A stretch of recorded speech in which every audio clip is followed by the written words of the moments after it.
Today's session is called Introducing the EP GHG Designation, and we have a quote: "If climate change mitigation is the most collective challenge of our time, then we must treat the people at the core of assuring the efficacy of solutions as true professionals." Without further ado, I'll now introduce our wonderful presenters for today. First up, we have Michael Gillenwater.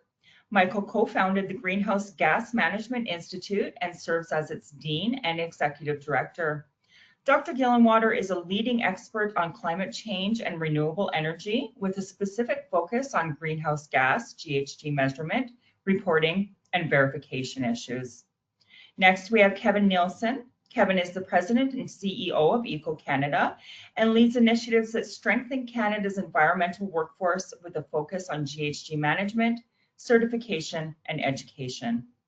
And last but not least, we have Elizabeth Getty.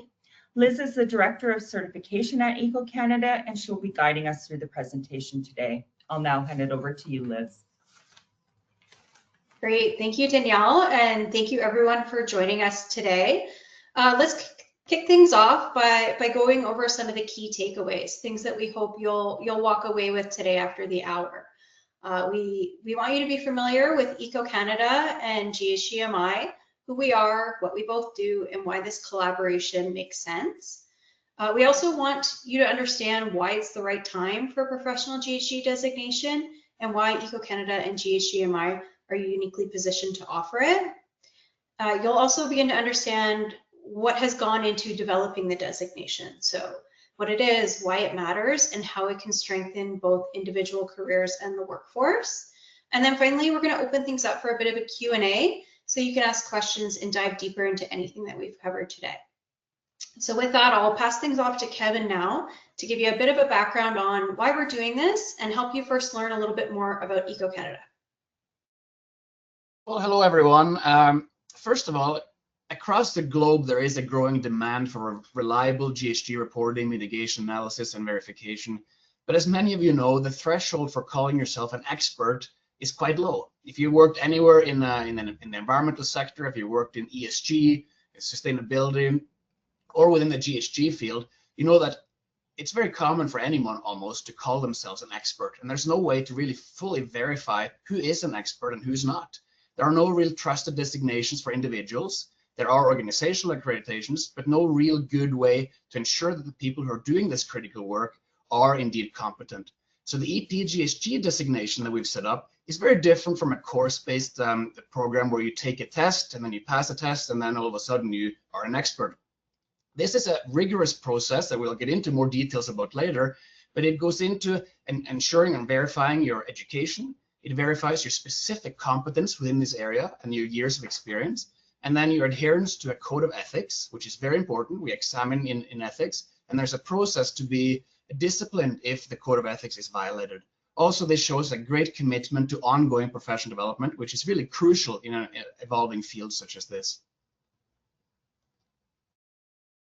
Next.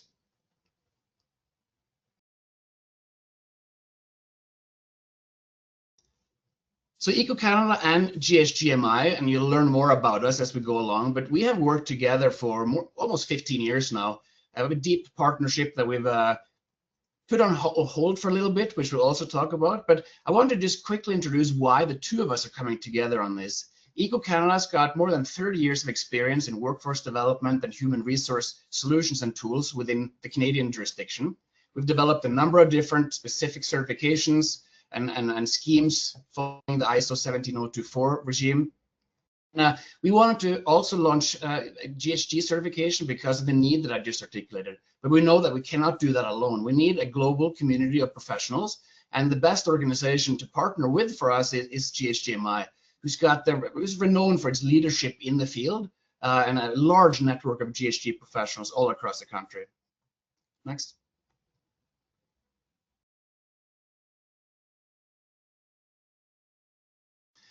Ultimately, the goal of our partnership is to create a strong community of competent GHG professionals globally.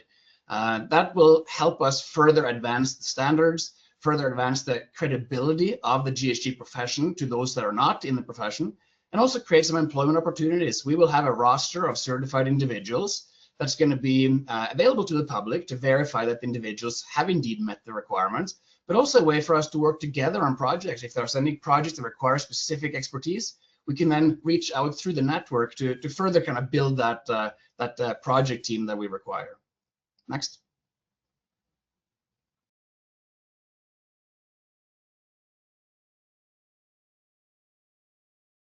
Very briefly about the history, just so that you know that this is not something we just came up with at the spur of the moment and we're now introducing it. This is a real rigorous process behind it, based on the same approach that we do with all our certifications that we've done since the early 2000s. So when we started the GHG certification process, we started with a rigorous development of occupational standards. What are the exact competencies that are needed to work in this field and to be in this field as a competent professional? We involved a number of different stakeholders in drafting these and then verifying them and updating them through an online process as well. We formed a partnership with GHGMI to take this designation globally in 2010. Certification process strictly followed and was accredited by the ISO 17024 designation. But we were really ahead of our time at that time. More than well, we ended up with 51 people who met the rigorous benchmark for this certification. First of all, the drivers were not there as much as they are today, but also there weren't a lot of people who had a minimum of 5 years of experience in verifications and quantifications and met the strict guideline. So we decided to put the designation on hold in 2014. But recently we decided, no, time is right, we need to bring this one back. So what we've done, we've worked with the GHGMI to go through the occupational standards and the competency benchmarks, updated them, made sure that they're still relevant. Things have changed, obviously, in the decade that's been on hiatus. But we are now confident that we have another robust framework to certify and ensure that the GHG community can be recognized for their competence. Next. So who are we, for those of you that are not familiar with ECO Canada? We are a national and international workforce development and human resource organization supporting the broader environmental sector. Broader environmental sector encompasses the entire green economy and the blue economy, including areas such as sustainability, management of natural resources, and the traditional environmental protection areas in air, land, and water. And we have a number of different programs, training, certification, and we are an authority in this field in Canada. And let's hear a little bit more about our partner, GHGMI. Thanks, Kevin. For those that aren't familiar, although hopefully many of you are, Greenhouse Gas Management Institute, we're a global nonprofit focused on professional development for those working on, not surprisingly, greenhouse gas management. So all things related to greenhouse gas mitigation, and with a particular focus on MRV, measurement, reporting, and verification. A core of our work focuses on the expert community supporting the international process. So this was the Kyoto Protocol and now the Paris Agreement, and the cadre of people working on UN Framework Convention on Climate Change reporting, now NDC, Nationally Determined Contributions, and all that entire architecture of the Enhanced Transparency Frameworks. I know that's a lot of buzzwords for those that aren't involved in that process, but it's an important, international treaty process, and with lots of experts and systems and IPCC guidelines and whatnot. But we're also obviously very engaged in supporting and growing and maturing the corporate sustainability as well as the carbon market space.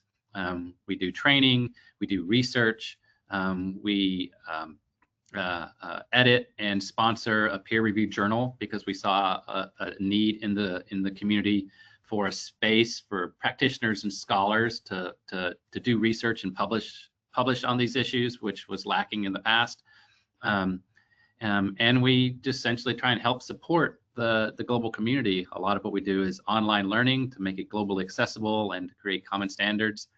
And in our vision, a professional formal certification credential for experts in this space is the natural next step in the essentially maturation of the field.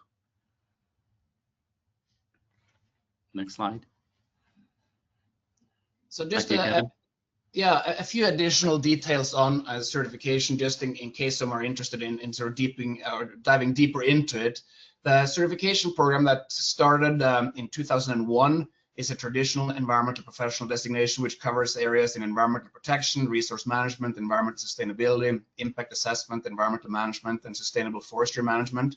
In addition, we certify 2 types of environmental auditors, EPCA, which is a compliance audit, and the EMSLA, which is Environmental Management Systems Lead Auditor.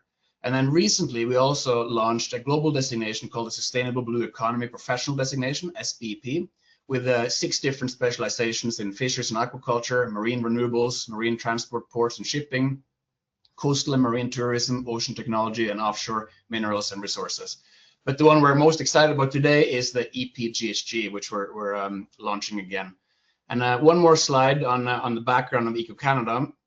If you can go to the next. Again, just some background on us since our inception in 1992. We partner with a number of different organizations and institutes to create more than 20,000 jobs in the environmental sector. We partner with the Canadian federal government to distribute more than $200 million in subsidies and incentives to employers for recruiting young people into the sector to build that the pool of talent that we need in the environmental sector. Really, our goal is to make sure that people understand that the environmental sector is not just for activists. It is an industry where you need highly educated, competent people that can do the work that we need. We've got more than 10,000 participating employers. We accredit environmental post-secondary programs. 44, actually that should be 45 because we just came back from Jamaica where we had accredited the Caribbean Maritime University last week. More than 8,000 professionals have met the rigorous benchmark for certification. And we do also a number of different online training and labor market research reports as well. Next slide.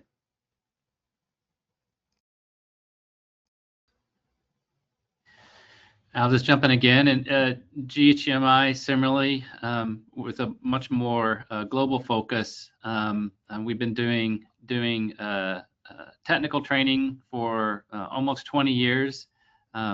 With experts spread out pretty much all over the world.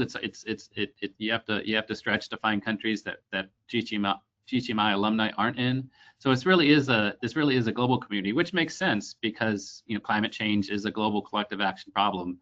And yes, policies and practices oftentimes need to be implemented at local and national scales, but in terms of supporting intergovernmental treaty processes and just sharing data, we need to be all meeting some common standards and practices. And as Kevin said, we feel, how would you say, just extremely strongly about the need for integrating professional ethics into our work, and that's going to be a focus of this certification.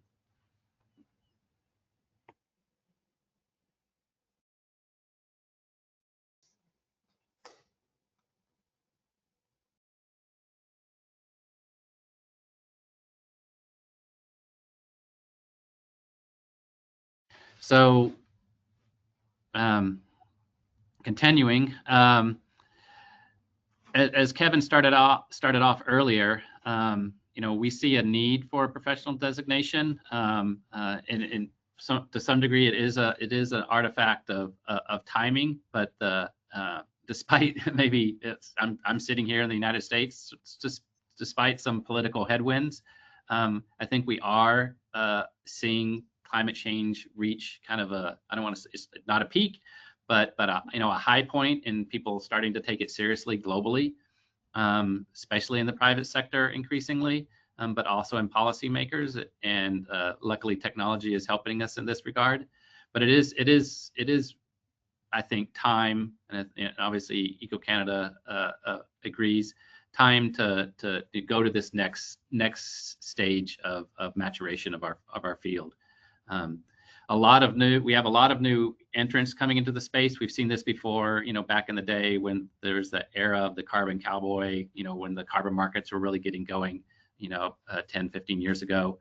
And equally now, we have a lot of countries now beginning to put in place climate policies in response to Paris Agreement commitments, as well as a lot of, corporations, which is a wonderful thing, corporations starting to take on science-based targets and other things, and a growing community of practitioners and consultants entering the space. I mean, again, that's all great. The more the better. But there is this growing need of like, okay, what is, who are the really seriously committed professionals in this space, as well as those that are committing to be a professional. So it's about creating that pathway for new entrants into the space, into the community, to demonstrate that they're ready to take on a professional role. But also, we feel very strongly about this.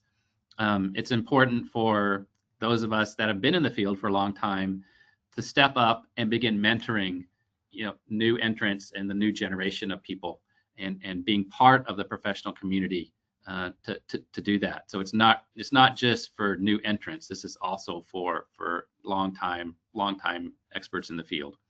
And obviously,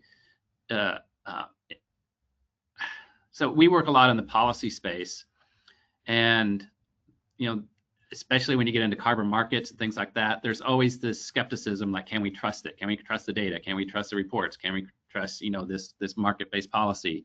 Can we trust, is this company greenwashing us?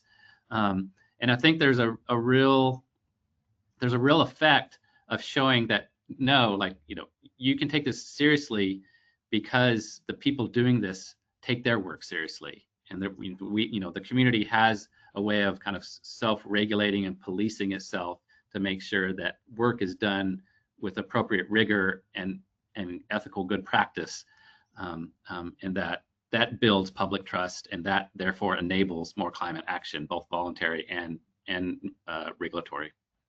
Next slide.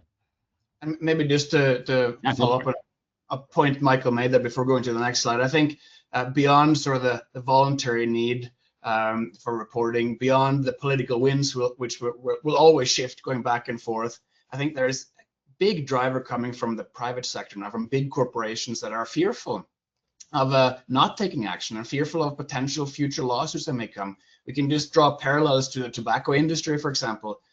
They're paying out a lot of money for selling a product that's legal because they ought to have known better, and they should have done things in their power to prevent some of the diseases and sicknesses we're seeing. That will also happen in the environmental space. Some of the organizations that are in the meat production facilities, for example, that are doing work that cuts down the rainforests, they need to take action, and action needs to be taken by someone who's competent. And they're going to put out their reports that need to be trusted by the people who are reading them. But competent people need to be involved in that process, and that kind of further drives some of this thing that makes me excited about the future and excited about launching this designation again.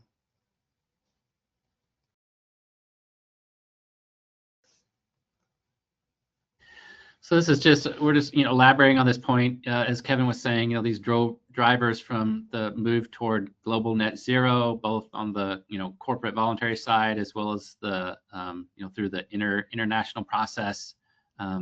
Just the expansion of experts needed in this space. We definitely see it in the Paris Agreement side of things, where now obviously all countries have to do increasingly rigorous reporting and mitigation actions and have commitments. But also, more and more companies are being expected to take on their own targets and commitments.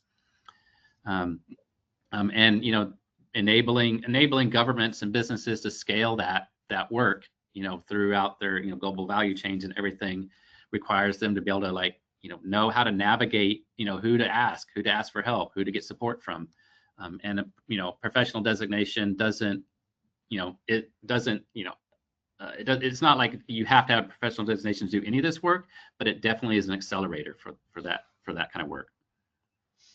Yeah, and I think there are more and more policies are coming up that may or may not lead to the future that we want. In Canada, we had something called, this is not the formal name, it was anti-greenwashing legislation, which had a good intention to prevent greenwashing, which is good, but it also scared a lot of people from actually doing anything because they're fearful of maybe I'll be accused of greenwashing and I have all the best intentions. So again, I think the challenge is to make sure that competent people are involved in it and that the public have a great trust in those people that are tasked with this work.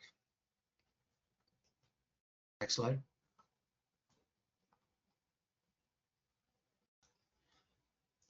Yeah, I think this kind of outlines again sort of the key building blocks of the certification, which is competence standards, where we verify the knowledge and skills of the people that are putting through the certification.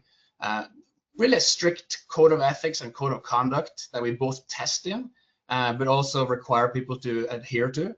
And there will be a discipline committee where members that may operate outside of their scope, that may operate or against the code of ethics or code of conduct, can be reviewed with potential disciplinary action, and all again so that the public will have a great confidence that these people are indeed qualified to be entered into the program, but also have to adhere to these various restrictions in order to maintain their designation. I think this designation also is quite scalable, and it's easy to manage with a relatively low cost, which is a big part of our goal, is to make this accessible across the globe, irrespective of the variety of different income streams that may be available in the various countries. I was trying to count the number of countries represented at this call today, and I can't count it quickly enough. It's I don't know, it must be over 50 countries that are part of this webinar here today. So it's quite excited to have everyone joining.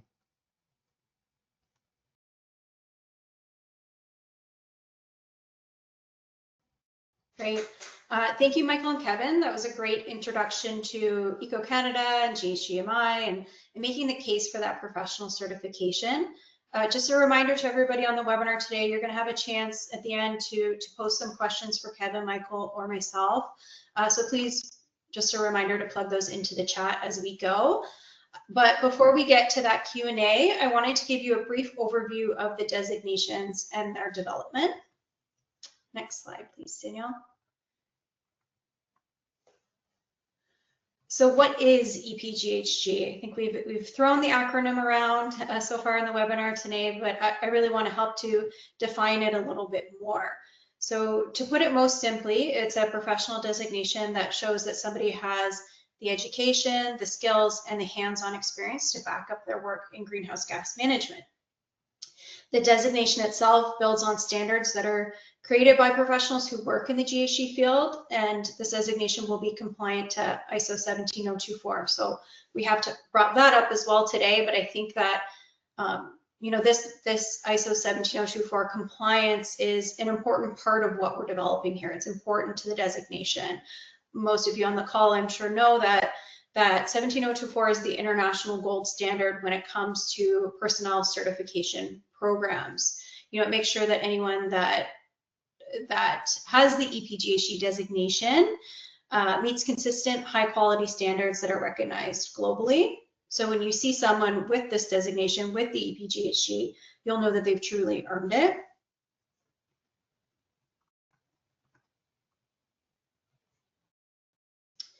So up here on the screen, these are the two key designations that we're developing. So we've talked about EPGHG, or the Environmental Professional for Greenhouse Gas Management, which, as we know, is a designation that meets a minimum high ethical standard, core competencies, requires essential knowledge for a GHG professional. At this level, the designation covers transferable core knowledge and technical competencies that all GHG professionals must have at a minimum. Applicants here also display the advanced knowledge required to perform job functions of a specialized role. We're also developing an in-training version of the designation.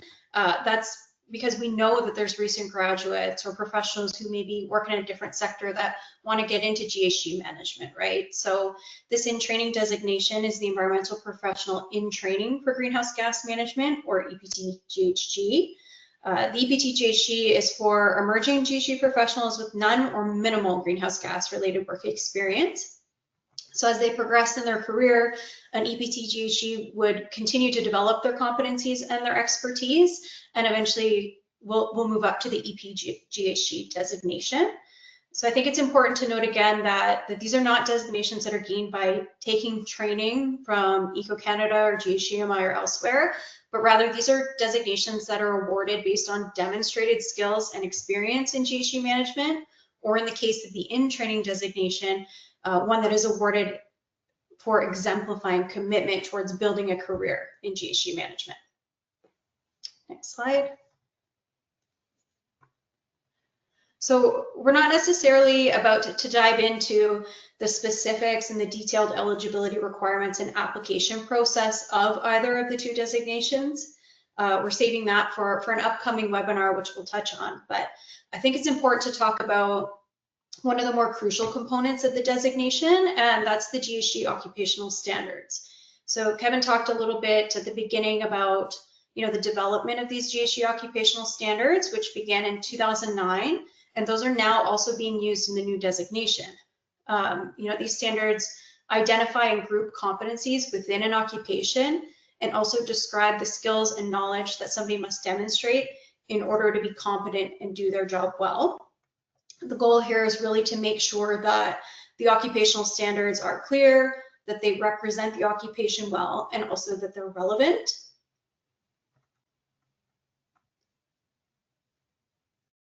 So in terms of the steps to refine the GHG occupational standards and get them to a point where they're ready to be integrated, because obviously we can't rely on standards from 2009 being applicable in 2025. So what we did first is we had the experts at GHGMI provide a gap analysis to be able to identify, what was missing from the 2009 version, what was no longer relevant, and how we can refine the language within the standard to be inclusive and representative of the practice of GHG management as it is today. So this gap analysis from GHGMI built off the initial occupational standard from 2009, which at that time had several dozen global validators. From there, our team drafted an update to the occupational standard for validation by those who are working in the sector. So this time around, we had 30 plus GHG professionals review and comment on the draft occupational standard.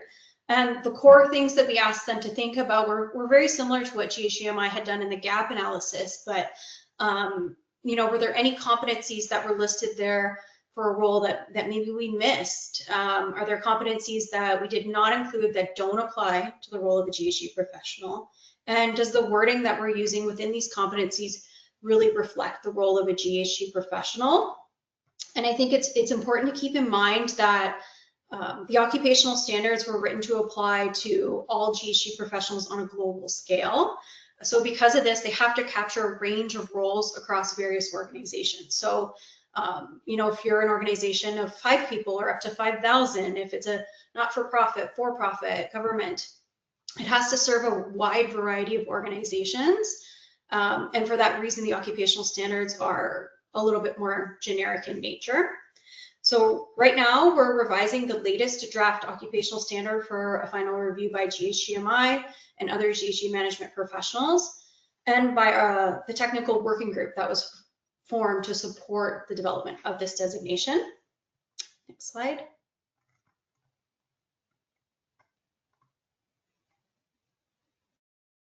So speaking to that technical working group, another large contributor to the development of the occupational standard and the designation, so the in-training and the EPGHG, is the technical working group that was formed by GHGMI and ECO Canada. So the purpose of this group is to support the development of the GHG professional designation. So they've provided feedback on a multitude of things. They provide that strategic, technical, and that sector-informed guidance throughout the designation's development. They're helping us to ensure that it reflects the best practices in GHG management, meets the needs of the industry, government, professionals, the workforce, and the occupational standard validators, on the other hand, were involved in independently reviewing the occupational standard and also took part in 5 separate focus groups to talk about the comments that they have on the occupational standard and opportunities to improve the standard. And we found overall there was great feedback. There was a lot of support for the occupational standard and a lot of valuable feedback that contributed to refining it even more. Next slide, please.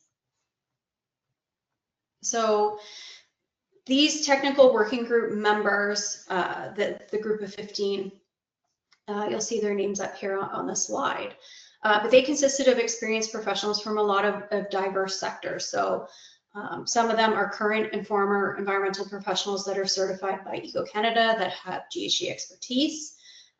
There's distinguished GHG alumni among them, representatives from companies and government agencies that have expertise in GHG management and policy, environmental consultants and auditors that work in GHG quantification, verification, and validation, as well as academics and researchers in climate and GHG management. And each of these technical working group members are, excited about contributing to the designation, its development, and really seeing a lot of those professionals getting that much needed recognition for their skills. Next slide, I can't.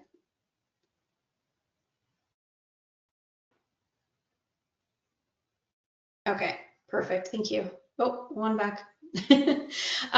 So in terms of timeline and where we're at to get this all sorted out, the most recent push for EPGHG began back in February of this year when, as Michael and Kevin talked about, this partnership was reignited and we could really dig into a lot of this work. So for the last, 9+ months, we've looked critically at the previous EPGHG structure to make relevant improvements to ensure that what is being offered is reflective of the sector and its needs.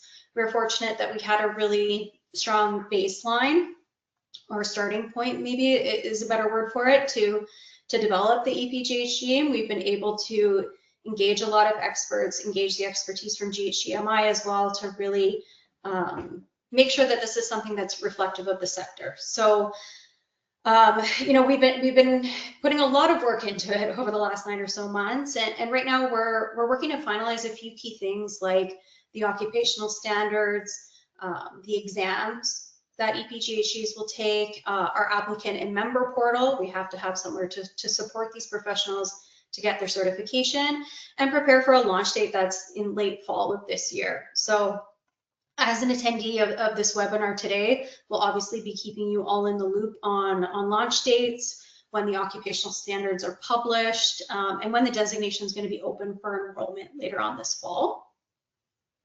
Next slide. And lastly, I think I'll say this webinar, as you might know, is first in a 2-part webinar series. So the follow-up session, which is scheduled for November 20th, is going to take a deeper dive into the requirements, the eligibility, the application process for those who are ready to take the next step, or maybe you want to learn a little bit more about the requirements, see where they fit, EPTGHG or EPGHG. And so we'll be hosting that session on November 20th.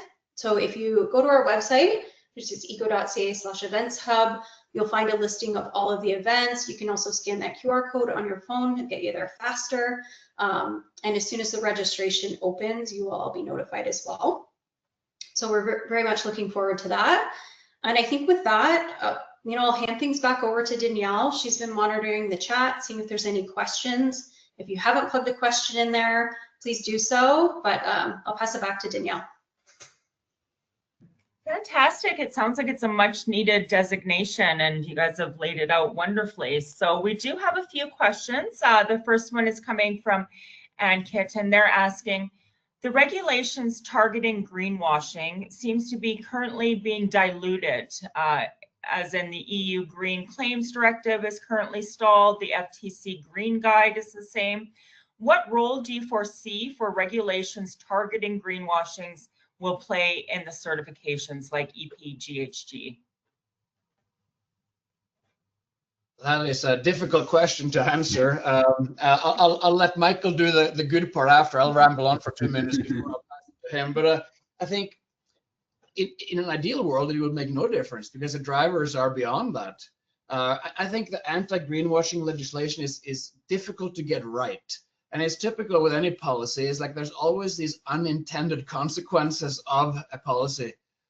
It's probably why many of them are put on hold. I'm not familiar with all that you mentioned there, but I know in Canada there was this concern that we don't want anyone to be as afraid of doing environmental initiatives or doing climate initiatives because they might be accused of greenwashing, which have severe penalties, which are tied to your bottom line.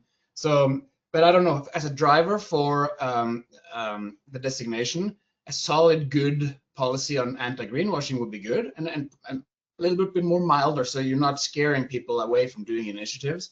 But I think that having the GHG, the EP GHG designation as one of those criteria that would ensure that at least competent people are involved in the initiatives and are being consulted, that would go a long way to ensure that it may not be greenwashing. So organizations could use that designation as one way of kind of reassuring themselves and their board of directors that they're doing their due diligence and are following a process.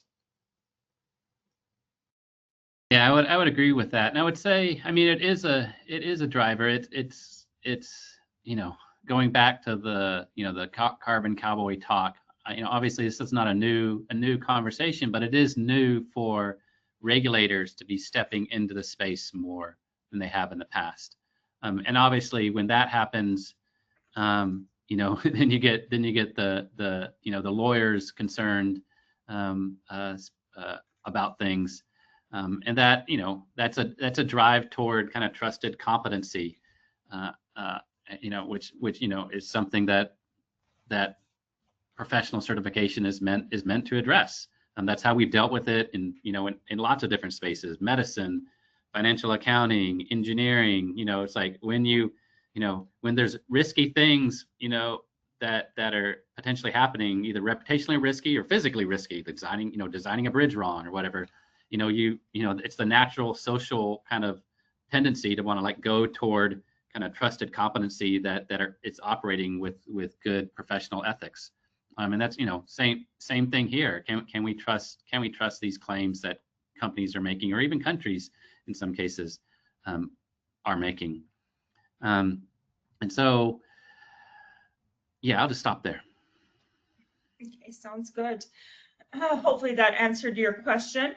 For our next question, it's more about the partnership. So how does ECO Canada and GHGMI's roles differ in this collaboration?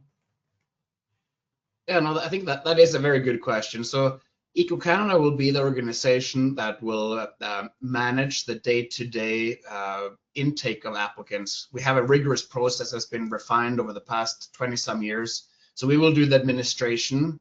GHGMI will be the subject matter experts and convene the community of input, which we will do together, but they will be the main subject matter expert in this field. I don't know, Michael, anything to add to that? Or? Yeah, in convening expert communities, because it's not, you know, this isn't, as Elizabeth laid out, it's not just this is what GHGMI or ECO Canada thinks is an expert. It's really, you know, doing the rigorous work of developing a competency standard, and bringing, you know, experienced experts in the space to validate that. And, you know, by developing a competency standard, what we mean is like actually going out in the real world and like looking at work in GHG management and identifying what is good work, what is, you know, and like looking at the common denominators of like what defines that good work. So essentially it's an empirical process of you know, discovering out in the real world, you know, what is quality GHG management work, and then bringing that back into a standard setting. So it's essentially we're trying to reflect the reality and standardizing that. Great. Now some basic eligibility questions. Who is eligible to apply for the EP GHG and EPT GHG designations? Liz, do you want to go into details on that one? EPT GHG, because it's anywhere, it's zero. It starts at zero and going up, but the EP GHG has a higher benchmark for who can apply. Yeah, exactly. And we'll be releasing more of this information in the coming weeks, but essentially, you know, when we're talking about EPGHG eligibility, it's for professionals working within greenhouse gas management. So typically, like right now, we're looking a minimum of 3 years or 36 months of GHG management experience, post-secondary education, GHG training, and actual GHG project experience, right? So there's obviously going to be a lot of situations where somebody might not meet the specific criteria that we've initially laid out, and one of the goals of this designation is to make sure that it is relevant and accessible for a lot of professionals on a global scale, right? So you might see an eligibility requirement of, let's say, Like I said, 3 years, 36 months for an EP GHG, but there are eligibility equivalencies that are going to be integrated in that as well. So if you do fall short, perhaps you need a little bit more post-secondary or a little bit more training. So those things will all come out in the wash, and that will be something that we're going to go into a lot of detail at the November 20th webinar as well. So I would encourage anybody who wants to learn more to attend that. And certainly, like I said, we'll be releasing that information. And yeah, with EPT GHG, this is for anybody meeting the education requirements and some of the training requirements. And again, those are going to have equivalencies as well. But there's no employment experience requirement or GHG project experience requirement that will be laid out for that in-training designation either. Maybe, yeah, and it probably has been said already, but very important to denote that this is different from a course. You don't take a course and then you pass the course and then you're qualified. This is an assessment of your competence, which means it's easy or difficult to get. It's easy if you're competent, and it's difficult if you're not competent. But it doesn't require necessarily the amount of studying and passing a test. We don't believe that a knowledge test is a good indication of whether someone is competent or not. I think you just answered our next question, Kevin. This is from Johan, and they're asking, how does EP-GHG differ from other GHG certifications or courses? Is there anything that you can elaborate off your last point? Yeah, maybe I'll pass it to Michael as well to elaborate on that. But I think that is the most important distinction. It's not a course that's test knowledge. It's a process that verifies and confirms competence. Some of us are good at writing tests, and some are not. This is not one way that you can just memorize your way to become an expert. You got to know this. You got to have worked with it. You got to document your expertise so that it's credible for those that are reviewing and approving it in the end. Yeah, I'll just add, GHGMI has been doing training for decades, and we give out certificates and diplomas, kind of not exactly the same, but in theory, analogous to a university. But that's the difference between getting a university degree and getting a professional engineer's license certification. And so the analogy is applicable here too. I mean, fundamentally, you can think about it as professional certification is like show your work, like show us your work, and then that will go then compared with the competency standard and go to a certification committee, and they'll evaluate does your work demonstrate you know how to do this, this meaning what's in the competency standard, and if you can demonstrate that you do know how to do it, then you can be certified. I mean, it's not exactly that simple. Obviously there's other pieces and ethics and whatnot, which are equally important. But that's the key distinction. Yeah, so I think to compare them also further, that education and training is something you need as a starting point, and also it's something you need on a continuous basis because you need knowledge. You need to continuously feed yourself with knowledge. So I think it kind of goes back and forth. One deals with knowledge and one deals with assessment of competence. Yeah, and again, it's similar to professional certification is something you have to maintain, as Kevin was getting at. Through continuing education, through continually demonstrate, you still know how to do this work, and not only that, you know how to do it in a way that's keeping up with changes in the times. With the maturation of the field, of the science, of the standards. So that's certification means you have to apply for renewals and show that you're staying updated. We have time enough for 2 more questions here. Now, I know we touched on this a little bit, but I think we need to reiterate. Now, will this designation be recognized internationally? Yes. So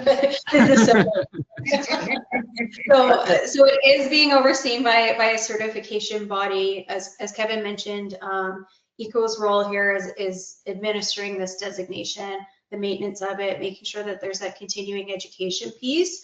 But yes, this framework applies on a global scale based on international standards. And again, I think that link to it being compliant with ISO 17024 ensures that there's that I guess portability or recognition on a global scale as well. Yeah, I mean, clearly, you know, the process has to be administered somewhere, and GHGMI feels strongly that ECO Canada is an amazing partner. I mean, for those of you that don't follow, like, Canada's also been, for a long time, been a hub of international standardization work on the environment. It's where a lot of the ISO work on the environment and greenhouse gases has sort of been, you know, the based out of in terms of the kind of the secretariat processes. So it's been a leader in this field for many years. And the roster will be international roster, so it'll be accessible anywhere. So anyone can see and verify the names of individuals who claim to be certified, and anyone who's in good standing will be showing on that roster. Okay, wonderful.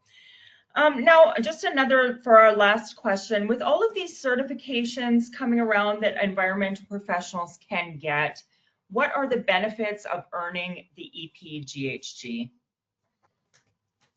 Well, that could be a webinar in and of itself, but the benefit is really to give your clients and your stakeholders and the general public reassurance that you are competent. You're telling everyone you're competent, but this is a third-party validation that that competence has actually been verified thoroughly through a rigorous process.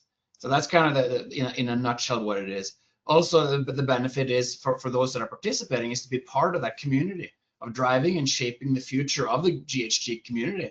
And a number of different smaller benefits involved in when it comes to liability insurance and things like that we're trying to get in, that we have available for some of the environmental professional designations that we also want to get in with the EP GHG.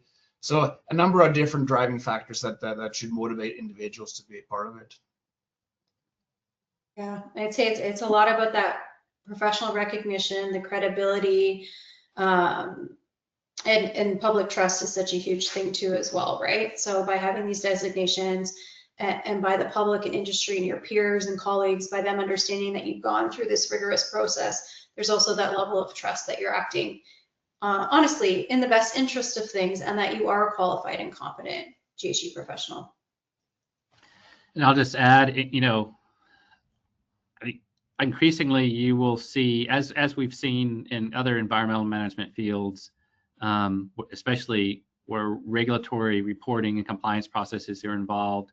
You know, we haven't seen, you know, the requirements for kind of official professional sign off on some of this stuff in the greenhouse gas space, because there hasn't been a certification for regulators and policymakers to call on, and that's going to change. I mean, I think we're already in conversations with some regulators in countries around their interest in integrating the EPGHG, I mean, or other equivalent certifications, but right now there's nothing out there that is equivalent or on the horizon to be equivalent into regulatory requirements. So if like a company submits a greenhouse gas report through some sort of, you know, compliance scheme for national or governmental reporting, they will have to show that it's been either verified or the data has been you know, qualified and then signed off on by a registered professional. Maybe one little point to add there that I mentioned earlier is that some of you will have other professional designations. You may be a professional engineer and you wonder, why do I need this? Well, the argument to that is that all of you that have specific certifications or might be discipline specific in other areas, you have a scope of practice. And if you practice outside of that scope, you may be challenged that you're operating outside of your area of expertise. So if you're advising, if you're doing greenhouse gas work, is that aligned with your training and your other certification? It may not be covered there. So then having this designation gives that reassurance, if you're challenged legally, that no, this is within my scope of practice. This is within my expertise, and I'm not trying to fool the market by claiming to be an expert. I am indeed an expert in this area, as verified by this designation. Great. Well, that brings us to the end of our questions and the end of our webinar. I think it was very informative. I want to say a great thank you to our speakers, Michael, Kevin, and Elizabeth, and also to remind you that the webinar on November 20th EPGHG info session application and eligibility requirements is live or is up on our website, so you can go there and register for that as well.